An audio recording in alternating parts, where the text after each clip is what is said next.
Information agent যারা আছে এখানে আপনার কাছ থেকে হাইড করে। সো এখানে আসার পরে আপনি প্রথমত প্রতারিত হয়ে আসতেছেন। এটা সবাই হচ্ছে কি আপনাকে সবাই হচ্ছে আপনাকে ওই ফ্রিডমটা নিয়ে বলে না যে কোন ইনফরমেশনগুলো আপনার সবগুলা জানা উচিত, সবগুলো আপনাকে বলে না। ফুল প্রসেসিংটা জেনে এখানে আসা উচিত।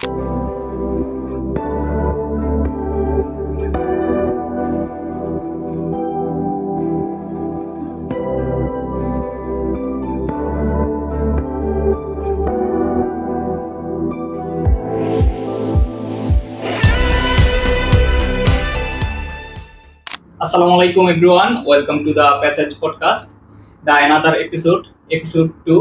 আজকে আমাদের সাথে আছে ইকবাল, ইন্টি ইউনিভার্সিটির স্টুডেন্ট। তো আজকে তার থেকে শুনে নিব তার মালয়েশিয়া আসার জার্নিটা। Hello everyone, this is Iqbal Hussain.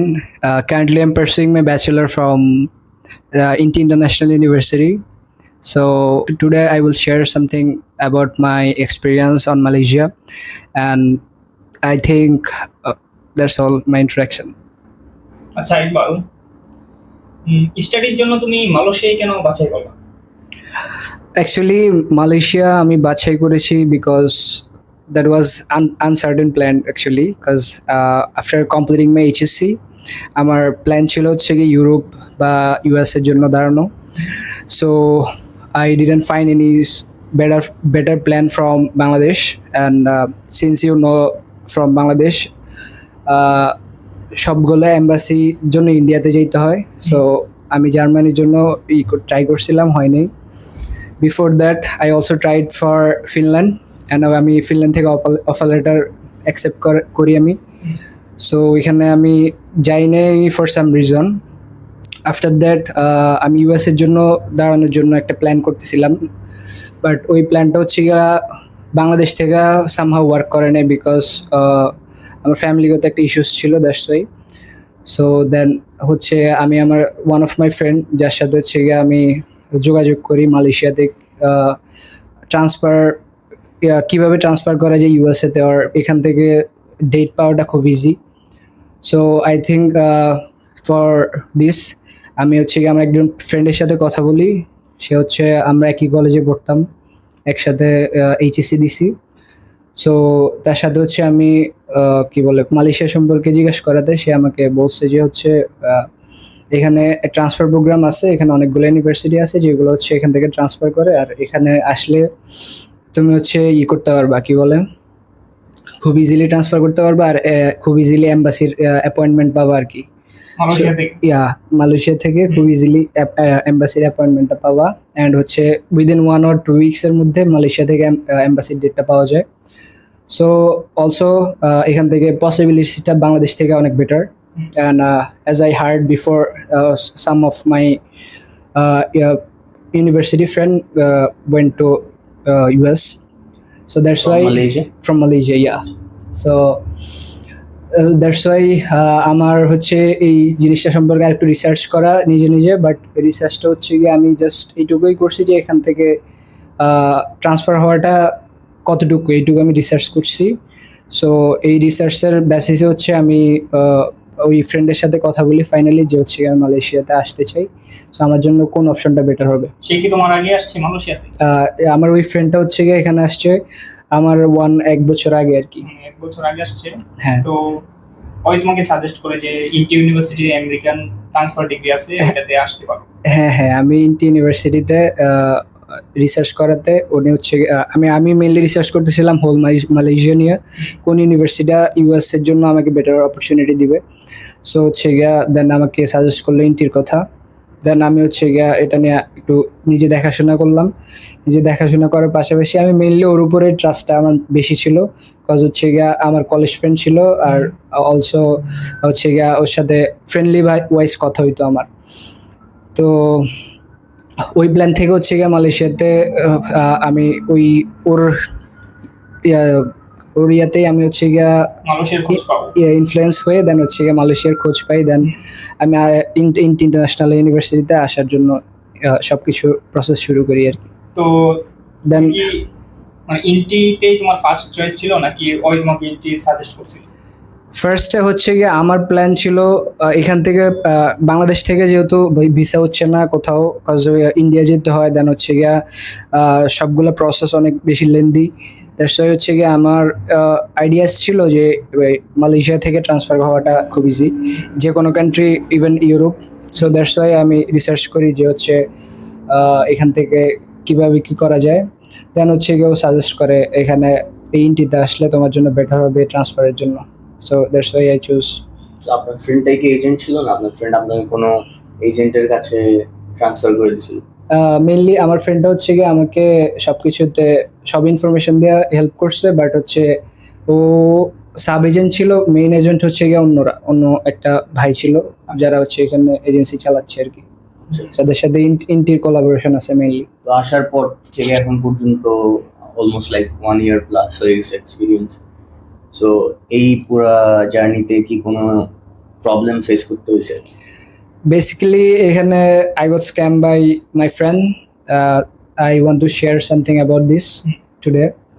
So আমার হচ্ছে গিয়ে ওই ফ্রেন্ডটা হচ্ছে গিয়ে আমাকে ইনফরমেশন যেগুলো দিছে ওইগুলা as I didn't know the whole scenario of international university, because আমার প্ল্যান ছিল ও আমাকে যে ইনফরমেশনটা দিচ্ছে ইন্টিতে আসার জন্য যে অ্যামাউন্ট অফ মানি প্রয়োজন, সে ওই মানিটা হচ্ছে গিয়ে আমাকে সম্পূর্ণভাবে সব বলে নেই আর কি, আমাকে খোলামেলাভাবে সব বলে নেই।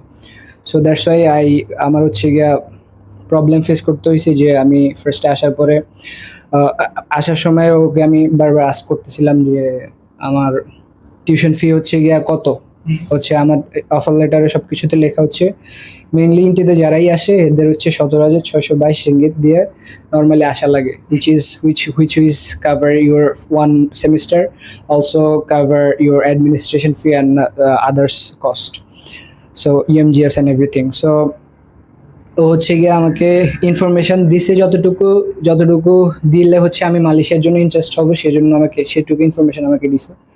বাট এর বাইরে হচ্ছে গিয়া ও অনেক ইনফরমেশন আমার থেকে হাইড করছে আর কি, যেগুলো হচ্ছে গিয়ে আমি বলতে চাচ্ছি আর কি আজকে।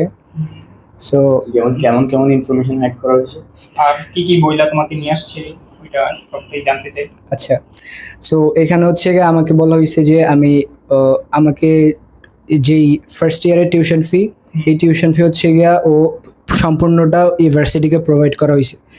বাট আমি হচ্ছে গিয়া ওই টিউশন ফি কত ছিল? আমার টিউশন ফি হচ্ছে 1 ইয়ারে 20,000 রিঙ্গিত অনলি, শুধু টিউশন ফি। কোন সাবজেক্ট? আমার সাবজেক্ট হচ্ছে সাইকোলজি। সো আমার 20,000 রিঙ্গিত হচ্ছে নট সাবজেক্ট অ্যাকচুয়ালি, AUP প্রোগ্রামের আমেরিকান ডিগ্রি ট্রান্সফার যে প্রোগ্রামটা, এই প্রোগ্রামের সবার 17,622 দিয়া নর্মালি আসা লাগে। এখন হচ্ছে গিয়ে ব্যাড ট্যাক্স দিয়ে হচ্ছে এটা বেড়ে গেছে 6-8%, SST যেটা অ্যাড হয়েছে ওটার সাথে। সো এখানে এখন মেবি 20,000 সামথিং। সো এই অ্যামাউন্ট অফ মানি আমি হচ্ছে গিয়া ওকে যখন এই জিনিসটা জানতে চাইছি যে আমার এই টাকাটা দিয়ে 17,622 দিয়ে কি আমার 1 ইয়ারের টিউশন ফি কভার করবে, ও হচ্ছে গিয়ে আমাকে ও ইন্টি সম্পর্কে শুধু উপর যেগুলো জানে ওইগুলাই, ভিতরের কাহিনী ভিতরে কতটুকু কোন ক্ষেত্রে হচ্ছে গিয়ে কত খরচ যাচ্ছে ওইগুলো হচ্ছে গিয়ে অত ডিটেলসে জানতো না আসলে। অ্যান্ড হচ্ছে গিয়ে জানতো না কি সেটা ও জানে, বাট হচ্ছে গিয়ে আমি এখানে আসার পরে যেতে জানছি যে ও জানতো না, মানে সে তোমাকে এনাফ ইনফরমেশনটা দেয় নাই। ও আমাকে ইনফরমেশন দিছে এতটুকুই যতটুকু দিলে আমি আসতে ইন্টারেস্টেড হব, রাইট। মানে ওর মোটিভ ছিল তোমাকে শুধু মালয়েশিয়া নিয়ে আসা। হ্যাঁ, মালয়েশিয়াতে আনাটাই ওর মোটিভেশন ছিল। অ্যান্ড এখান থেকে হচ্ছে গিয়ে ওর এজেন্ট ফি ও পাওয়ার কথা ছিল, ওইটা থেকে আমার থেকে অনেক এক্সট্রা অনেক কিছু বলে নিছে। এখন সেগুলো অল টুগেদার কত টাকা নেওয়া হয়েছে? আমার থেকে 17,622 রিঙ্গিত নেওয়া হয়েছে। বাট এইখানে হচ্ছে আমার দুইটা জিনিস আমার থেকে হিডেন করছে। সেটা হচ্ছে ফার্স্ট, আমি ওভারঅল 1 ইয়ার টিউশন ফির উপরে 15% স্কলারশিপ আমাকে প্রোভাইড করা হয়েছে, বাট ওই 15% স্কলারশিপ আমাকে দেয় নাই, মানে হচ্ছে গিয়ে ইউনিভার্সিটিতে প্রোভাইড করে নাই। সো এই প্রোভাইড না করার ফলে হচ্ছে আমার 1 ইয়ার টিউশন ফির উপরে হোল 3 সেমিস্টার আমার হচ্ছে গিয়ে 15% আমার এক্সট্রা পে করা লাগছে ভার্সিটিকে। অ্যান্ড অলসো সেকেন্ড হচ্ছে মিসেলেনিয়াস ফি বলতে একটা ফি হচ্ছে গিয়ে আমার কাছ থেকে চার্জ করে, সেটা হচ্ছে 1500 রিঙ্গিতের মতো, যেটা এটা মিসেলেনিয়াস ফি, মানে ও আদার্স কস্ট হিসেবে জিনিসটাকে দেখে কোনো স্পেসিফিকেশন থাকে অফার লেটারও মেনশন করা নেই। মানে ওটা মাইটা দিছে হয়তো। অ্যান্ড হচ্ছে ওই 15 কি বলে 1500 রিঙ্গিত, যেটা ওই 1500 রিঙ্গিত হচ্ছে গিয়ে এক্সট্রা আমার কাছ থেকে নিছে। এটা কি পেপারে লেখা ছিল নাকি no. just মৌখিকভাবে 1500 রিঙ্গিত চাওয়া হয়েছে দেন আপনি দিয়ে দিয়েছেন? মৌখিকভাবে লেখা নিছে আমার কাছ থেকে, যেটা নিয়েছে আমার অফার লেটার ইস্যু হওয়ার আগেই, কজ তখন আচ্ছা। ইএমজিএস করা লাগতো। আচ্ছা দ্যাটস ওয়াই। সো এই জন্য হচ্ছে গিয়ে আমি ওই ব্রেকডাউনটা জানতে পারি নাই। আর ওকে আমি টিউশন ফি দেওয়ার আগে হচ্ছে গিয়ে আমি বারবার সেকেন্ড যে জিনিসটা আমার সাথে হয়েছে সেটা হচ্ছে আমি যখন ওকে টিউশন ফি দিচ্ছি ওকে আমি বারবার একটা কোশ্চেন আস্ক করতেছিলাম। সেই কোশ্চেনটা হচ্ছে this tuition fee will cover my one year tuition fees or not. ও আমাকে স্ট্রিক্টলি বলছে যে হচ্ছে গিয়ে 1 বছরের টিউশন ফি কাভার করবে আমার এই হয়ে যাবে। 17,622 দিয়ে 1 বছরের টিউশন ফি আমার হোল ইয়ার কাভার করবে। বাট অ্যাকচুয়ালি আমি যখন মালয়েশিয়াতে আসছি, really it's not cover my whole year tuition fees, only cover 1 year 1 semester tuition fees only. 17,000 for 1 year only? Yeah, one semester. One semester One only. semester, yeah, only one semester. অনেক বেশি। So আমি হচ্ছে এই জিনিসটা আমার plan ছিল যে 17,622 দিয়ে তো আমার 1 বছরের টিউশন ফি কাভার হবে। এই জিনিসটা আমার প্ল্যান ছিল, আমি ওই প্ল্যান করে আসছি এখানে। কিন্তু যখন আমি আসলাম দেখলাম হচ্ছে 1 বছর 1 সেমিস্টার হচ্ছে কাভার এটা দিয়ে। দেন আমার এরপর সেকেন্ড সেমিস্টার আবার টিউশন ফি পে হ্যাঁ, করা লাগছে? সেকেন্ড সেমিস্টারে আমার টিউশন ফি পে করা লাগছে, থার্ডেও করা লাগছে। সেকেন্ড সেমিস্টার কত টাকা দিতে হয়েছে? সেকেন্ড সেমিস্টারে আমি 4 সাবজেক্ট নিয়ে কন্টিনিউ করছি, যেটা আমার almost 10,000 ringgit. 10,000 ringgit. And third semester? Third semester আমার 2 সাবজেক্ট করা লাগছে, 2 সাবজেক্টে আমার 5,000 রিঙ্গিত। 5,000 রিঙ্গিত। হ্যাঁ, এই টাকাটা আমার এক্সট্রা That গেছে। means all together at least 32,000 খরচ হয়েছে 32 till now. yeah, for his wrong information and hidden information actually. আচ্ছা আচ্ছা। তো আশা হয়েছিল তো আমেরিকান ডিগ্রি ট্রান্সফার প্রোগ্রামে, তো এখন পর্যন্ত যতটুকু ইনফরমেশন অনুযায়ী জানা যায় যে 1 বছর পর থেকেই কিন্তু আমেরিকা যাওয়ার জন্য যে প্রিপারেশন গুলো শুরু হয়, আপনার ক্ষেত্রে কি সেটা শুরু হয়েছে? আমার ক্ষেত্রে সিনারিওটা ভিন্ন, বিকজ হচ্ছে আমি টাকার মানে হচ্ছে আমার যেই টাকার ক্রাইসিসটা আমি ফিল করতেছি এখন 1 বছর শেষ হওয়ার পরে। বিকজ আমার যে স্টাডি প্ল্যান, ওই প্ল্যান হচ্ছে গিয়ে 1 বছরে আমার 24 ক্রেডিট শেষ হবে। 24 credit after 24 credits I will transfer to US university. But the thing is আমি হচ্ছে গিয়া এখন আমার 1 বছর এখন 4th সেমিস্টার শেষ হবে। এই 4th সেমিস্টারের মধ্যে আমার 15 লাখ টাকা চলে গেছে। ও এই জন্য হচ্ছে গিয়ে আমি টাকার ক্রাইসিস হচ্ছে এম্বাসিতে দাঁড়াবো, এই জিনিসটা আমি পারতেছি না। আর আরেকটা জিনিস হচ্ছে এখন বর্তমানে কারেন্টলি হচ্ছে আমি দাঁড়াতে চাচ্ছি না, নেক্সট সেমিস্টারে দাঁড়ানোর চিন্তা ভাবনা আছে, বাট এইটুকুই। আচ্ছা, তো এই যে এজেন্টটা আপনাকে আনছে আপনার ফ্রেন্ড, তো সে আসার পরে আপনি যখন দেখছেন যে সিনারিওটা একটু ডিফারেন্ট যেটা আপনাকে বলা হয়েছে ইনিশিয়ালি, তো আপনি কি কনফার্ম করার চেষ্টা করছেন তাকে? আমি কনফার্ম করার চেষ্টা করি নাই, বিকজ আমি যখন মালয়েশিয়াতে আসছি ও আমাকে আসার আগে যে কথাগুলো বলছে ওইগুলা সম্পূর্ণ বিপরীতে আমার সাথে হয়েছে। এখানে আসার পরে ও আমাকে বলছে এখানে আসলে এয়ারপোর্ট থেকে রিসিভ করবে, দেন ও আমার বাসা ঠিক করে রাখছে আমার জন্য সবকিছু এভরিথিং। বাট আমার সবচেয়ে দুঃখের বিষয় আমার জন্য এটা যে আমি মালয়েশিয়াতে প্রথম আসার পরে আমার first impression about Malaysia is not good because of that friend. Because আমাকে হচ্ছে গিয়া এয়ারপোর্ট থেকে রিসিভ করা হয় নাই। দেন হচ্ছে গিয়ে আপনি যখন ফ্লাইটে উঠতেছিলেন তখন কি মাথায় এটা চিন্তা করে রাখছিলেন যে আমি ফ্লাইট ল্যান্ড করলে আমাকে আসবে একজন পিক করতে? হ্যাঁ, এই আমাকে বলা হয়েছে যে হচ্ছে you had no other plan? I had another plan. There was my varsity pick up করবে আমাকে, that was also planned, but the thing is ও হচ্ছে গিয়া ওই পিক আপের সাথে সাথে ও আসবে মেনলি হচ্ছে গিয়া ও হচ্ছে আসার কথা ছিল। সো দেন যখন দেখছেন ও আসে নাই তখন কি করছে? তখন হচ্ছে আমার করা লাগছে, ভার্সিটিকে ইনফর্ম করা লাগছে। দেন ভার্সিটি এসে আমাকে ড্রপ করে গেছে। ভার্সিটি নিয়ে গেছে তোমাকে? হ্যাঁ, ভার্সিটি এসে আমাকে ড্রপ করে দিয়ে গেছে। আমার বাসা কি ঠিক করে রাখছিল? বাসা ঠিক করে রাখছে। বাসাটা হচ্ছে একজনের সাথে শেয়ার্ড রুম ঠিক করে রাখছে, যেটা হচ্ছে ও কি বলে ওর সাথে ওর ফ্ল্যাট নিছে ওই ফ্ল্যাটটা, অ্যান্ড হচ্ছে আমি একজনের সাথে শেয়ার্ড রুমে, মেনলি মিডল রুম যেগুলো বলে এখানে, ওইগুলাতে আর কি আমি ছিলাম। অ্যান্ড ও আমাকে নিচের থেকে আমি যেখানে আসছি ওখানে আমি থাকতাম হচ্ছে 2nd ফ্লোরে, নিচের থেকে আমি ফার্স্ট টাইম, আমি কোনো কিছু চিনি না, সে আমাকে নিচের থেকে আমার লাগেজ সবকিছু এগুলো পিক আপ করতে আমাকে আমাকে হেল্প করেনি। আমি একা একা বাসায় যে ওটুকু হেল্প করেনি। ওইটুকু হেল্প তো করেনি। তুমি আসার পরে ওরে জিজ্ঞাসা করলা না যে আমাকে এরকম এরকম বললে নিয়ে আসছো, এখন তো দেখি অন্য এটা কিছু আমি আমি কনফ্রন্টের বিষয়টাই আসতেছি। কনফ্রন্টের বিষয়টা হচ্ছে আমি ওকে যখনই এই বিষয় সম্পর্কে আমি যে বিষয় সম্পর্কে বলতে পারি না এখানে, বিকজ হচ্ছে আমার ওই রকম ফ্রিডমটাও কেড়ে নিছে এখানে আসার পরে। সেটা হচ্ছে আমি ওর সাথে ছিলাম, দ্যাটস ওয়াই আমি কিছু বলতে পারিনি। আর আমাকে আরেকটা ইনফরমেশন হাইড করছে, যেটা হচ্ছে বলছে আমাকে ওই এক্সাজারেট করে একটা ইনফরমেশন বলছে। সেটা হচ্ছে আমি এখানে আসলে আমি কাজ করে, মানে পার্ট টাইম কাজ করে বা ফুল টাইম কাজ করে আমি হচ্ছে গিয়ে আমার টিউশন ফি কভার করতে পারবো। যেটা হচ্ছে গিয়ে আমাকে বলছে, বলে নাই জব দিবে। হ্যাঁ এটাই বলছে, জব দিবে, পার্ট টাইম জব দিবে। অ্যান্ড হচ্ছে গিয়ে আমি যাদের মাধ্যমে আসছি তাদের মাধ্যমে হচ্ছে গিয়ে এখানে জব প্রোভাইড করা হবে আমাকে রেগুলার, যেটা আমার আমার টিউশন ফি কভার করবে যে পার্ট টাইম কাজ থেকে। বাট রিয়েল সিনিয়রিটা আমি এখন বলি আপনাদেরকে, সেটা হচ্ছে আমার টিল নাও 1.5 ইয়ারের মধ্যে আমার একটা টাকাও আমি টিউশন ফিতে সাপোর্ট দিতে পারিনি from any sort of work here. So এটা সম্পূর্ণ একটা মিথ্যা কথা বলছে আমাকে, যেটার জন্য হচ্ছে গিয়ে আমি টিল নাও 1.5 বছর ধরে আমি সাফারার। অ্যান্ড আমি হচ্ছে গিয়া এখন আমি মেনলি টিউশন ফি দিতে না পারার জন্য নেক্সট সেমিস্টারে আমি যেতে পারবো কিনা সেটা হচ্ছে আমার আনসার্টেন হয়ে গেছে। আমার হাতে সেকেন্ড অপশন হিসাবে দেশে চলে যাওয়া থাকতে পারে।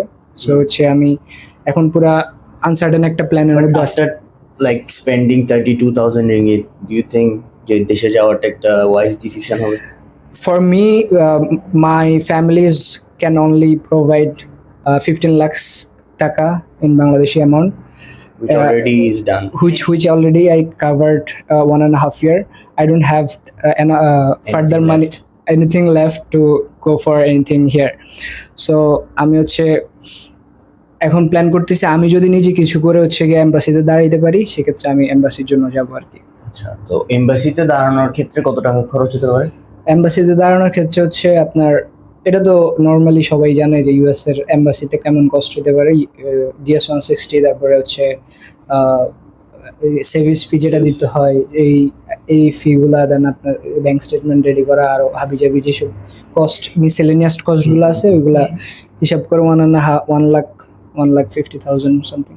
আর তোমার যে ট্রান্সফারের যেই বিষয়টা, যে কবে থেকে এটা প্রসেসিং শুরু হতে পারে, আমার ট্রান্সফার ডিগ্রিতে আসে, এটা আসার কয়দিন পর থেকে এটা প্রসেসিং শুরু হয়? ইউজুয়ালি ইন্টিতে আপনি হচ্ছে 18 ক্রেডিটস আর 24 ক্রেডিটস করলে আপনার জন্য বেটার। তো 1 বছরে 24 ক্রেডিটস আপনার কভার হয়। সো এই 24 ক্রেডিটসের পরে হচ্ছে অ্যাপ্লাই করলে আপনার জন্য এটা অ্যাপ্লাই করা যায় আর কি। আপনি 12 ক্রেডিট দিয়েও অ্যাপ্লাই করতে পারবেন, আবার 24 ক্রেডিট দিয়ে অ্যাপ্লাই করতে পারবেন। ওয়াইজ ডিসিশন হচ্ছে আপনি এখানে 1 বছর বা 1.5 বছরে আপনি 24 অথবা 30 ক্রেডিট শেষ করে দাঁড়াইলে আপনার ভিসা রেশিওটা চান্সেসটা একটু হাই থাকে। অ্যাপ্লাইটা কি ভার্সিটি থেকে করা হয় নাকি এটা নিজে থেকে করতে হয়? এখানে আপনাকে ভার্সিটি সম্পূর্ণ হেল্প করবে যদি আপনি ভার্সিটির হেল্প চান। মেইনলি ভার্সিটির হেল্প লাগে না, আপনি চাইলে সেলফ প্রসেসিংও করতে পারেন, ইটস আপ টু ইউ।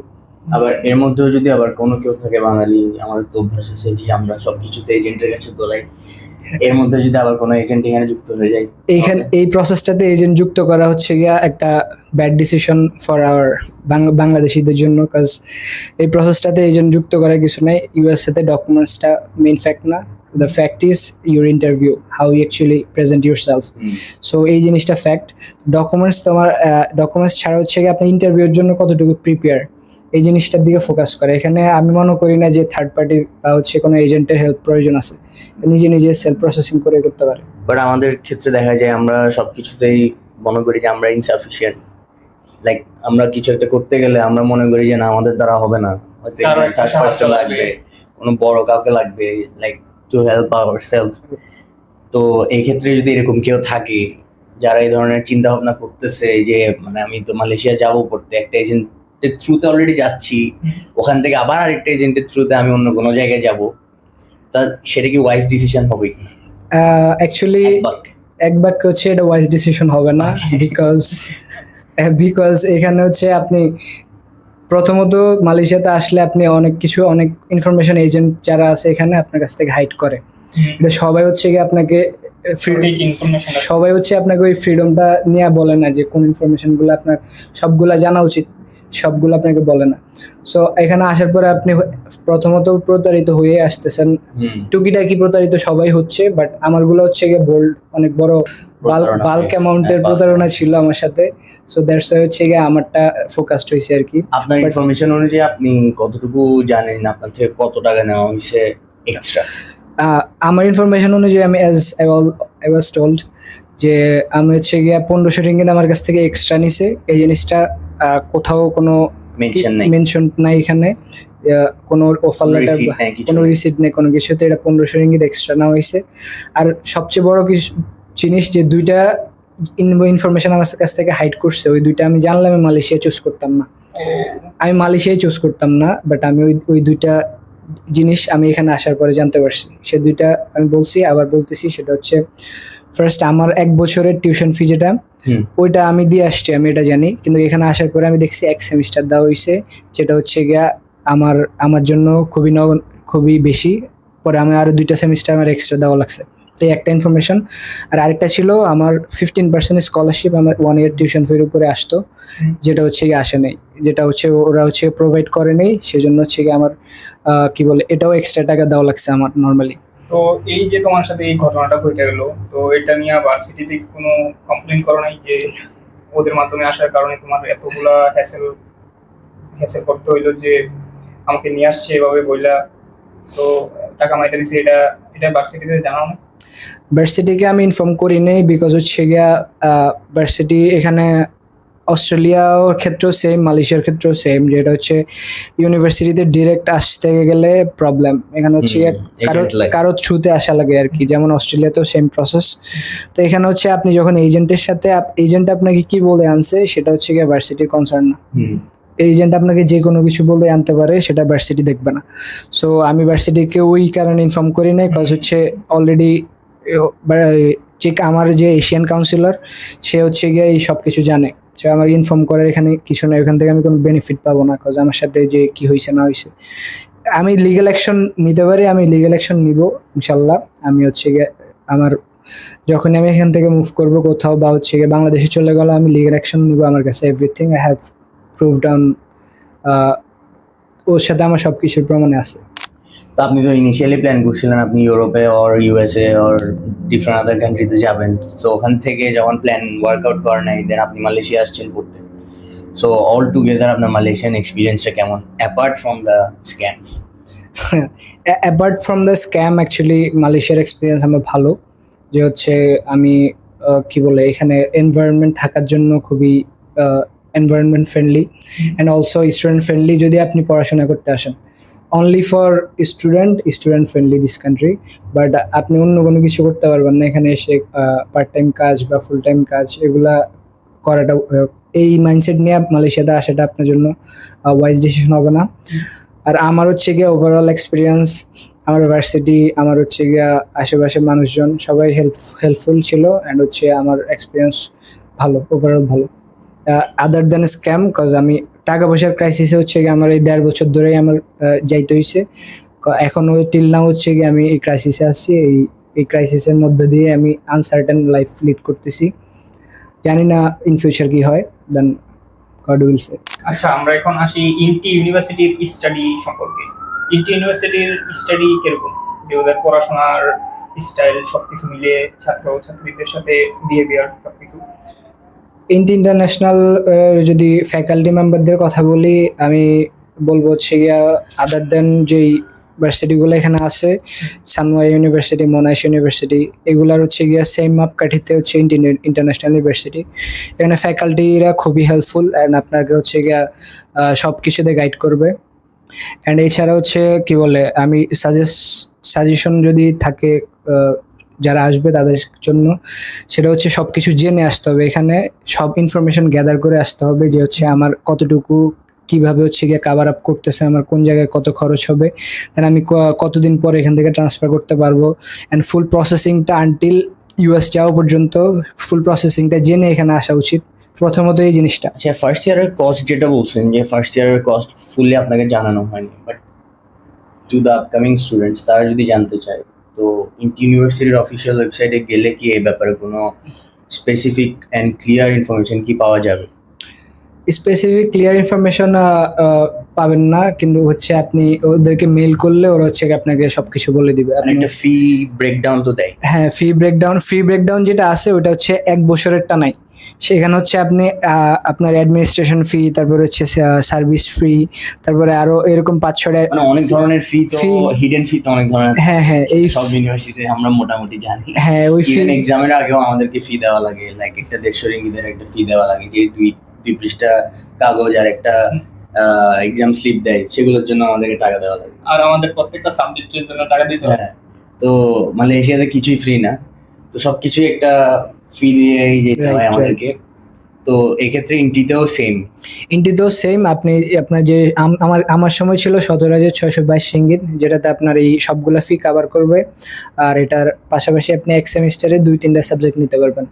এখন হচ্ছে 8% SST অ্যাড হওয়ার পরে হচ্ছে এখানে এটা 20,000 সামথিং হয়েছে। এটাতে হচ্ছে আপনার 1 সেমিস্টার অ্যান্ড হচ্ছে আপনার এই বাকি ফিগুলা কভার আপ করবে, বাট 1 ইয়ার, তারপরে 1 ইয়ার কভার করবে না, দেন ফার্দার কোনো অ্যামাউন্ট কভার করবে না।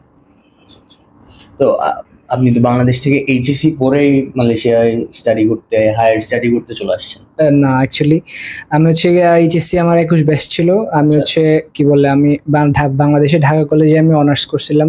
ফার্স্ট ইয়ার কমপ্লিট করছি, সেকেন্ড ইয়ারও আমি শেষের দিকে হচ্ছে এই ডিসিশন নেই মালয়েশিয়ার জন্য। বাট আমি মালয়েশিয়ার জন্য মেনলি ডিসিশন নেই আমি, আমার ডিসিশনটা ছিল অন্য ডিফারেন্ট ছিল। আমি ফিনল্যান্ড থেকে অফার লেটার আসছে আমার, বাট আমি ওই অপরচুনিটিটা মিস আউট করছি ফর সাম রিজন, আমার ফ্যামিলিগত একটা ইস্যুর কারণে। অ্যান্ড আফটার দ্যাট আমি হচ্ছে গিয়ে অনেক বেশি ফ্রাস্ট্রেটেড ছিলাম যে আমার কোথায় যাওয়া উচিত, বিকজ আমার অনেক বেশি গ্যাপ হয়ে গেছিলো। আর বাইরে যাওয়াটা খুব আমার জন্য ইম্পর্টেন্ট, নেসেসারি ছিল, বিকজ আমি আমার অনুযায়ী মানে আমার কোয়ালিটি এডুকেশন আমি পাচ্ছিলাম না, বিকজ আমি কি বলে নটরডেম কলেজ থেকে আমি পড়ছি। সো ওইখান থেকে হচ্ছে গিয়ে আমি আমার ফ্রেন্ডরা সবাই ভালো ভালো পজিশনে অস্ট্রেলিয়াতে, ইউএসএতে হচ্ছে ভালো কান্ট্রিতে সেটেল ডাউন অলরেডি। বাট আমি হচ্ছে গিয়ে ডিপ্রেসড হয়ে গেলাম যে হচ্ছে আমি কি করতে পারবো না পারবো। দেন হচ্ছে আমি কি বলে ইউএসের জন্য বাংলাদেশ থেকে দাঁড়ানোর চিন্তা ভাবনা ছিল, কিন্তু আফটার দ্যাট যখন দেখতেছি long time of waiting period and also কি বলে আপনার এই সব কিছুর জন্য হচ্ছে আমি মালয়েশিয়া চুজ করি। দেন এখান থেকে আমি ইজিলি এম্বাসি ডেট পাবো, দেন হচ্ছে রেশিওটা ভালো। আসলে এটা শুধু মনে করি যে আমাদের না, পুরো বাংলাদেশে যারা লেখাপড়া করে সবারই এই সমস্যাটা, যে স্টাডি শেষ না করেই মানে টেনশন থাকে যে আমরা বাইরের দেশে চলে যেতে হবে, আমাদের ফ্রেন্ডরা চলে গেছে, তো সবার মধ্যে একটা টেনশন থাকে যে তাড়াতাড়ি দেশ ছাড়তে হবে। সো এদিকে কি তাড়াহুড়া করলেই যে সমাধান হয়ে যাবে না। তো বাইরে স্টাডি করতে গেলে আমাদের এটা মাথায় রাখা উচিত যে মানে যতটুকু সম্ভব এনাফ ইনফরমেশন নিয়ে আসা, কারণ যদি আপনি তাড়াহুড়া করেন তাহলে আপনি ইনফরমেশন মিস করবেন, কারণ তাড়াহুড়ার কোনো জিনিসই ভালো না। তো যদি আপনি সঠিক গাইডলাইন নিতে পারেন তাহলে আপনি সঠিক কান্ট্রি বাছাই করতে পারবেন। কারণ মালয়েশিয়া, অনেকে এই যে ইকবালের ঘটনাটা ঘটলো যে ওর বন্ধুর মাধ্যমে প্রতারিত হয়ে মালয়েশিয়া চলে আসছে, তো এখান থেকে আমরা শিখতে পারি যে তাড়াহুড়া না করে, আর বিশেষ করে ইনফরমেশন নিতে হবে, বন্ধুর কথাও বিশ্বাস করা যাবে না, যতই ভালো বন্ধু হোক না কেন আপনাকে নিজেকে যাচাই করতে হবে, তারপর আপনি নিজের ডিসিশনে কোন কান্ট্রিতে যাবেন যেটা আপনার জন্য ভালো হবে ওইটাই বাছাই করবেন। আচ্ছা, আপনি তো ঢাকা কলেজ থেকে অনার্স অলমোস্ট 2 ইয়ার্স কমপ্লিট করছেন, এখন মালয়েশিয়াতে অলমোস্ট 2 ইয়ার্স কমপ্লিট হবে কিছুদিন, কয়েক মাস পরে। So what's the difference between the education system of Bangladesh and Malaysia?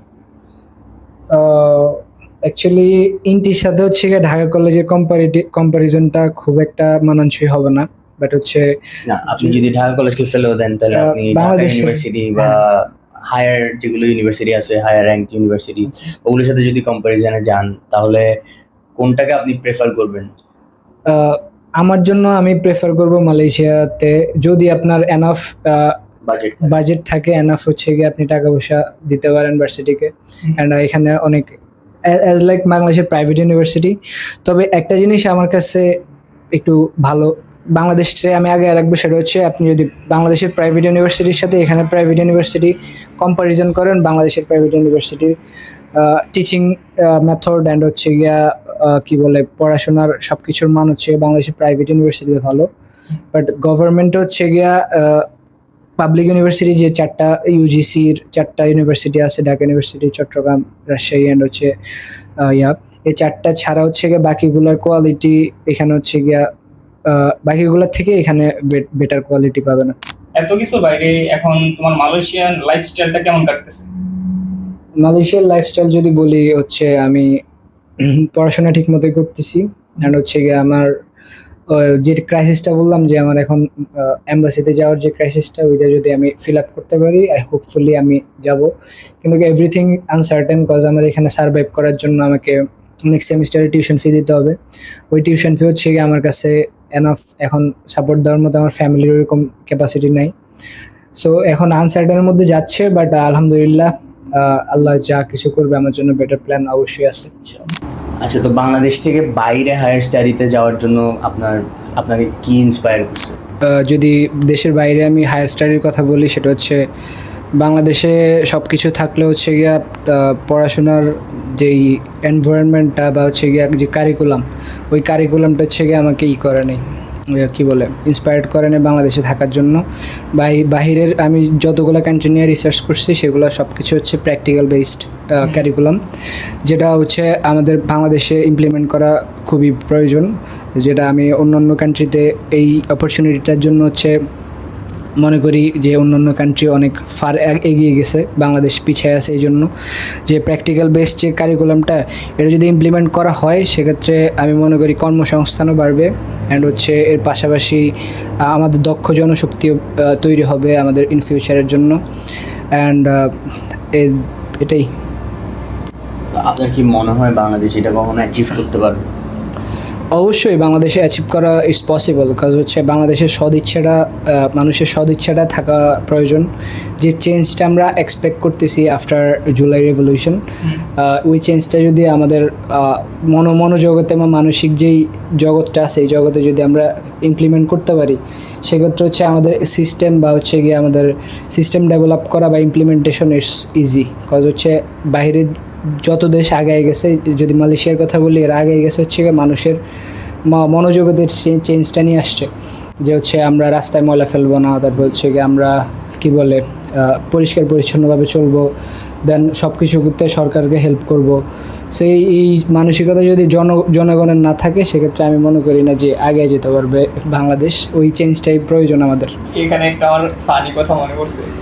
আচ্ছা, আপনি কি বলতে পারেন আপনি মালয়েশিয়া আসার পর কয়বার রাস্তায় দাঁড়ায় বা রাস্তার আশেপাশে হিসু করছেন? একবারও না। আমি একবারও করি নাই, কজ হচ্ছে এখানে স্ট্রিক্ট। কেন করি নাই? কজ এখানে রুলস সবাই মেনে চলতেছে। আমার নিজের কনসিয়েন্স, আমার একটা বিবেক আছে, ওই বিবেক তো আমাকে বাধা দিচ্ছে। কজ আমি যদি এরকম কাজ করি এখানে, এটা সমাজের সাথে যাচ্ছে না। তারপরে হচ্ছে এটা স্পেশালি সমাজের সাথে না যাওয়ার কথা তো আসতেছে পরে। এটা তো আমার নিজের কান্ট্রিকে একটা ব্যাড ভাবে রিপ্রেজেন্ট করবে। রাইট, এটা সবচেয়ে বড় কথাই হচ্ছে এটা। কারণ আমরা মালয়েশিয়াতে আমাদেরকে যারা যেই কমিউনিটিগুলো আমাদেরকে দেখতে পারে না, সেটার মেইন রিজন হচ্ছে গিয়ে এই আমাদের পরিবেশগত যে আমাদেরকে দেখতে পারে না, অলমোস্ট লাইক 99% রাইট। কজ হচ্ছে আমাদের রেপুটেশনটা আমরা নিজেরাই এখানে খারাপ করছি। আর কয়েকদিন আগে একটা নিউজ দেখলাম না, যেটা ওই অস্ট্রেলিয়াতে এক ইন্ডিয়ান রেপ করছে, রাস্তায় পায়খানা করতেছে। মানে অস্ট্রেলিয়ার মতো এত উন্নত কান্ট্রিতে সে কি রাস্তায় না বাড়ির সামনে মানে রাস্তার পাশে। হ্যাঁ, রাস্তার পাশে। আমিও সিমিলার কাইন্ড অফ জিনিস কানাডাতে দেখছি, যে হচ্ছে এখানে মাছ ধরতেছে, যে পুকুর থেকে নদী থেকে মাছ ধরতেছে, যেটা ইলিগাল রুলসের মধ্যে নাই। এই জিনিসটা করতেছে বাঙালি না ইন্ডিয়ান? বাঙালি করতেছে। ইন্ডিয়ানরা তো আরো। আমাদের যে মেইন প্রবলেমটা, যেটা আমরা হচ্ছে এই যে সাবকন্টিনেন্ট বলে, যে আমরা যে সাউথ ইস্ট এশিয়ার যেসব দেশ আছে, বাংলাদেশ, ইন্ডিয়া, পাকিস্তান, আমাদের মধ্যে আসলে সোশ্যাল অ্যাওয়ারনেসটা খুব কম। আমরা ছোটো থেকে বড় হই, খুবই স্ট্রিক্ট ফ্যামিলি থেকে আমরা কিন্তু বিলং করি। এমন না যে আমাদেরকে কিছু শেখানো হয় না, সব কিছুই মোটামুটি শেখানো হয়। বাট কিছু ব্যাপার থাকে, যেমন কমন সেন্সের বিষয়। যেমন আপনি বাংলাদেশে আপনি যদি লাউডলি কথা বলেন, ইভেন যদি আপনি বাসেও কারোর সাথে ফোনে লাউডলি কথা বলেন, it doesn't matter in Bangladesh.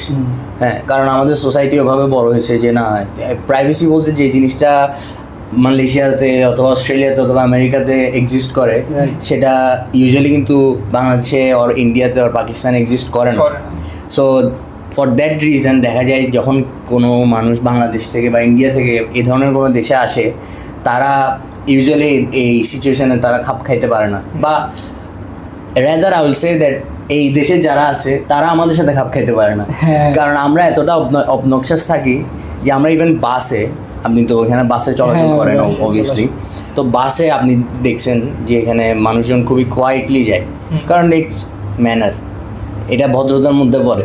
আপনি বাসে উঠছেন, পাবলিক প্রপার্টি, এখানে আপনার মতো আরও 20-30 জন আছে যারা মানে বাস রাইড করতেছে প্রয়োজনে, এমন না এখানে কোনো কেউ ট্যুরে যাচ্ছে। বা আমি লাইক স্ট্রিক্টলি আমি শহরের কথা বলতেছি, শহরে যারা জব থেকে বাসা থেকে জবে বা যে কোনো কাজে বাস ইউজ করে, তারা এক্সপেক্ট করে যে বাসে উঠে তারা 15 থেকে 20 মিনিটের একটা পিসফুল রাইডে তারা নেক্সট ডেস্টিনেশনে পৌঁছাবে। বাট যখন দেখা যায় একটা বাঙালি সেম বাস উঠছে, সে ওই যে সাইডে বসে শুরু করে দেয় ভিডিও কলে কথা বলা, তার দেশে স্ত্রীর সাথে সে কথা বলে জোরে জোরে, জোরে জোরে,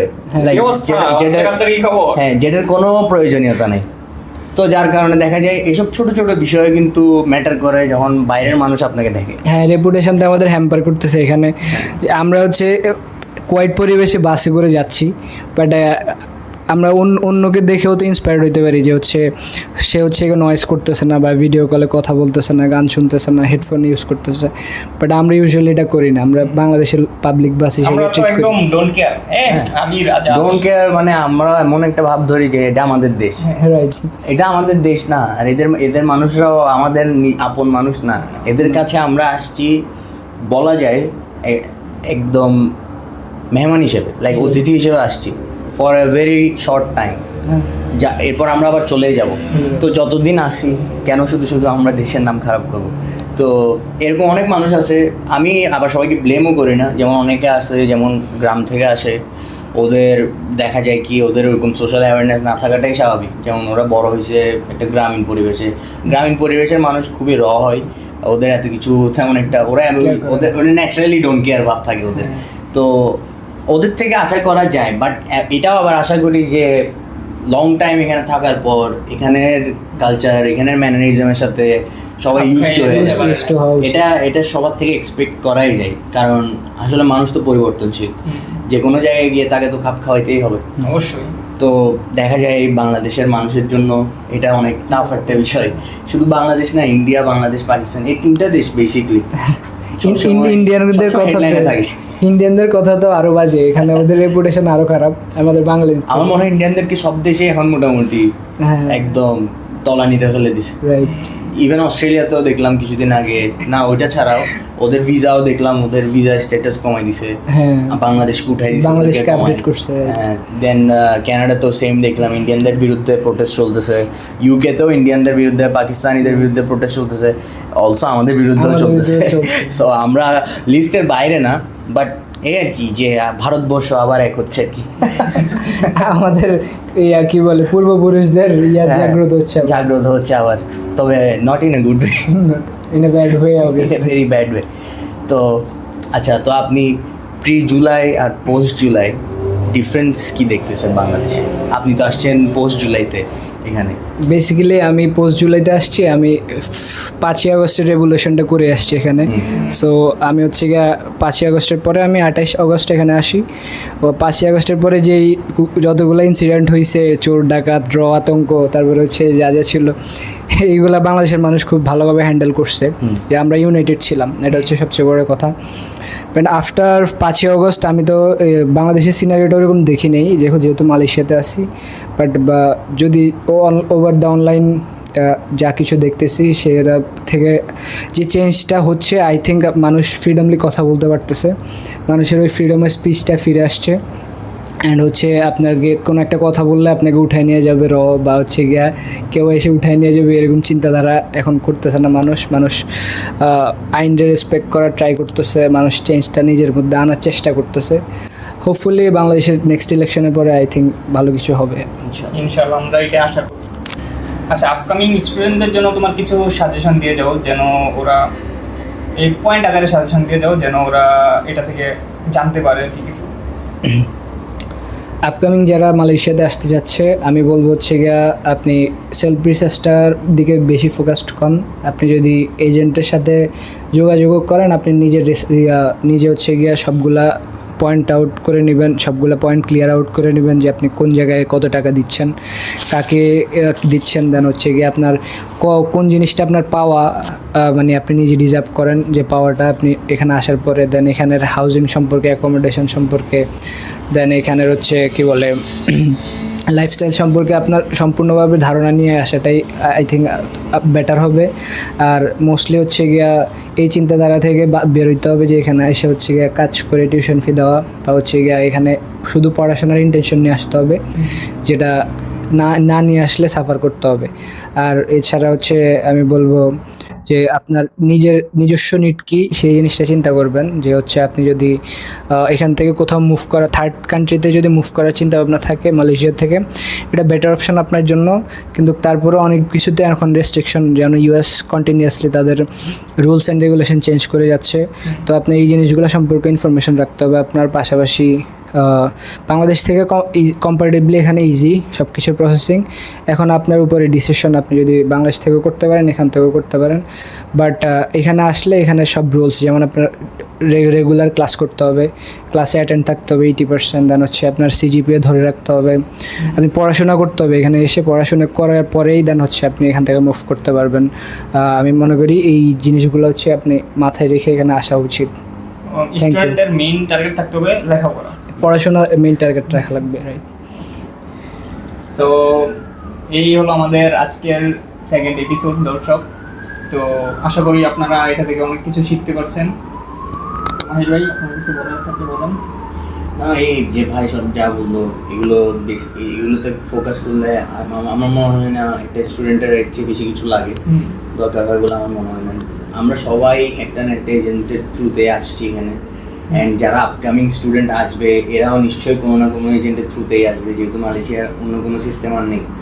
তো এই যে ভাই যা বললো যে আসার আগে একটু রিসার্চ করে আসা উচিত, যাতে পরবর্তীতে কোনো হ্যাসেলে পড়তে না হয়। যেমন কোথায় যাচ্ছি, ওখানে কোর্স স্ট্রাকচার কেমন, তারপর এডুকেশন সিস্টেম কেমন, আমি কি ওখানে সুন্দরভাবে লাইক সাস্টেইন করতে পারবো কি না, সব কিছু নিয়ে আমার প্রিপেয়ার্ড হয়ে দেন আমি একটা ডিসিশনে পৌঁছালে দেন পুরো প্রসিডিওরটা শুরু করা উচিত। কারণ আলটিমেটলি এখানে অনেক ডিটেল ম্যাটার করে, যেমন আপনার ফাইন্যান্সিয়াল লাইক সলভেন্সি কেমন সেটা আপনি ভালো জানবেন, অ্যান্ড ওইটার উপরেই সব কিছু মেনলি ডিপেন্ড করে। যদি আপনার ফাইন্যান্সিয়াল ক্যাপাসিটি মধ্যে থাকে দেন মালয়েশিয়া আপনার জন্য একটা পারফেক্ট সলিউশন হতে পারে টেম্পোরারিলি এখান থেকে অন্য কোনো কান্ট্রিতে মুভ করার জন্য। বাট ওই আলটিমেটলি রিসার্চ বেস ডিসিশনটাই সবচেয়ে বেশি ইম্পর্টেন্ট আর কি, যেহেতু এখানে অনেক ধরনের স্ক্যাম ডেলি হয়, হ্যাঁ, স্পেশালি এজেন্টদের থ্রুতে যারা স্টুডেন্টদের সাথে ডিল করে।